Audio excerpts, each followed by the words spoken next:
उत्कल गौरव government high school आज सुवर्ण जयंती कार्यक्रम जोगदे किछि कथा आज मो मन भीतर कथा किछि आज उपस्थापन करने को चाहिए। जो स्कूल पूर्वतन छात्र माने अछंती, शिक्षक शिक्षयित्री माने अछंती, स्कूल छात्र छात्री माने अछंती, समस्त आगे जो शैक्षिक वातावरण आमे माने जो वातावरण देके आसीथिलु, जो स्कूल मानक तांकर निजस्व प्रतिभा बल से स्कूल माने आम मान को तैयारी करिवार एक प्रक्रिया को बहुत सुंदर भाव में करथिले। आज से ही वातावरण पुणी अवतरे स्कूल मानक फेरई आनिबारे जो माने पूर्वतन छात्र होंतु, जो माने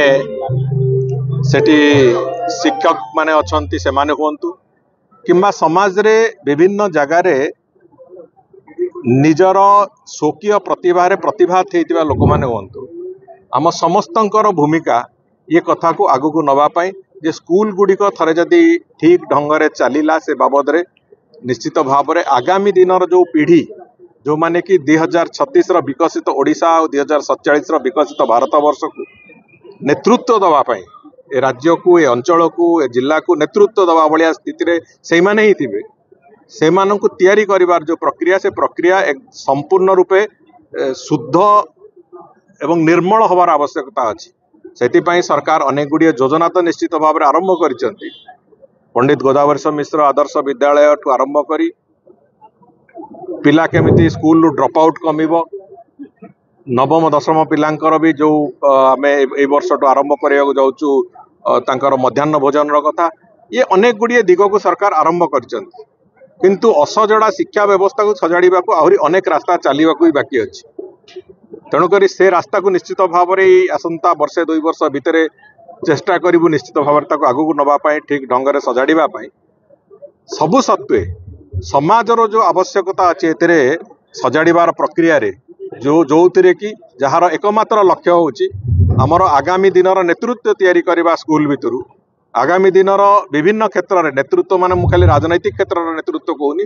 विभिन्न क्षेत्र में नेतृत्व नवा भली नुआ पीढ़ी को सजाड़ापी तैयारी करने से दृष्टिकोण समस्त को आह्वान दौली जे आमे समस्ते मिलमिशिकी एक कथा को आगू को नवा। ये आम समस्त एक बड़ चैलेंज, कहीं 2036 और 2047 लक्ष्य आम आगे स्थिर अच्छे, आमको तापाई निजक प्रस्तुत करार अच्छे से कथा मुझे भावुए। जिते दाबीर कथा उठी श्री गौतम राय महोदय जिते कहते से कथा मुझे अंचल सांसद से भी जड़े उद्योगी लोक मुझे से कथा मुझे ये स्कूल मानकर जो समस्या विशेषकर स्कूल मानकर गोटे बड़ समस्या हूँ क्लासरूम अभाव, आउ द्वितीय समस्याटे हूँ शिक्षकर अभाव। शिक्षकर अभाव पर सरकार सब प्रकार उद्यम आरंभ कर मझिरे अपॉइंटमेंट अनेक गुड़िए शिक्षक जो स्कीमेटिक टीचर्स अनेक स्कूल रे आज तारीख रे जो धीरे धीरे से जो शिक्षक पदवी खाली पड़ी से दुस्थिति धीरे धीरे स्कूल माने उधरिबा आरंभ करिसंती। किंतु सबुठु जो गुरुत्वपूर्ण कथा हूँ अनेक जगार क्लास करने को जगह ना,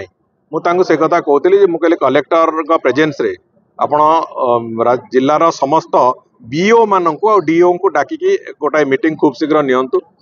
तांकू कहिले से माने को स्कूल रे कौन स्थिति अच्छे श्रेणी गृह गुड़िकर तार गोटे तालिका करेंगे जहाँ कि आधार करके मो अंचल मुझे कथा इम्प्लीमेंटेशन करने आरंभ करी भी से कथा करी सामान भाव में सरकार संपूर्ण रूपे ए सांगे ठिया हेबे एक कथार निश्चितता अच्छी। किंतु से इनिशिएटिव टा आमको नवा पड़ो से मुझे कहले आप इनिशिएटिव नियंतु, कलेक्टर को कहतु प्रपोजाल दब एवं से बाबद में केमिति समस्त स्कूल इंफ्रास्ट्रक्चरल ग्रोथ हम से बाबद में निश्चित भाव में कार्य आरंभ करें।